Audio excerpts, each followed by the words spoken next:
So Cities in Memory is one of the world's largest sound projects. I think it's probably best defined. We've got this phrase, remixing the world, one sound at a time. So what we do is we take real world recordings, so field recordings, whether that's the sound of a church bell or a train station or something like that, and we offer that out to artists around the world, and artists create new compositions, musical compositions, sound art compositions, whatever they want from those original field recordings in order to create this kind of alternative imagined sound world out of the real sounds of the world. It was really interesting to see what sort of sounds people brought forward and how then the sound artists reimagined those sounds, and they were so wide and broad in terms of what sound meant to them, what music meant to them, and what migration meant to them. We actually managed to bring the exhibit into the Pitt Rivers Museum for 3 days, open to the public and free to everybody.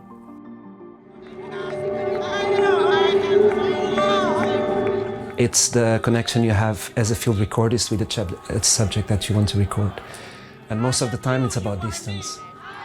It has to be a unique sound and something that has a concept, something that you can bring to a person and is going to create some emotions in them. So the field recordings on Cities in Memory, we've got about 6,000 sounds on this central sound map, and it covers pretty much any type of sound you can imagine. So there's a whole range of stuff in there. I am one of the musicians, for want of a better word, who makes compositions based on those field recordings. There's always a bank to choose from, so you listen around for things that sonically grab you. It's always interesting to try and listen out for the story that's in there and how you can engage with that story.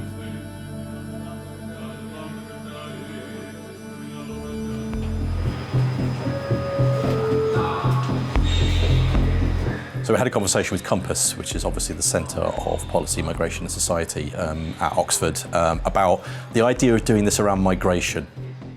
We wanted to explore the idea of using sound as a way of finding a new angle on migration.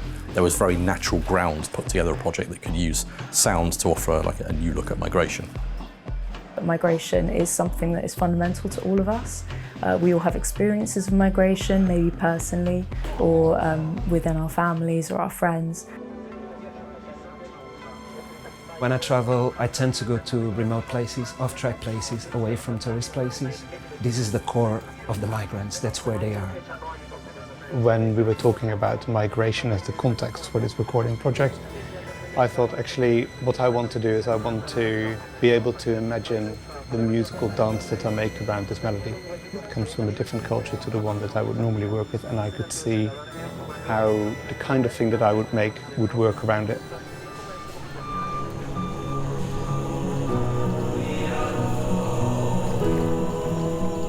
There's so many artistic approaches. There's people that have written entire songs, with lyrics and sung vocals just built around one field recording. There's people that have done dense slabs of kind of ambient drone work. There's spoken word in there.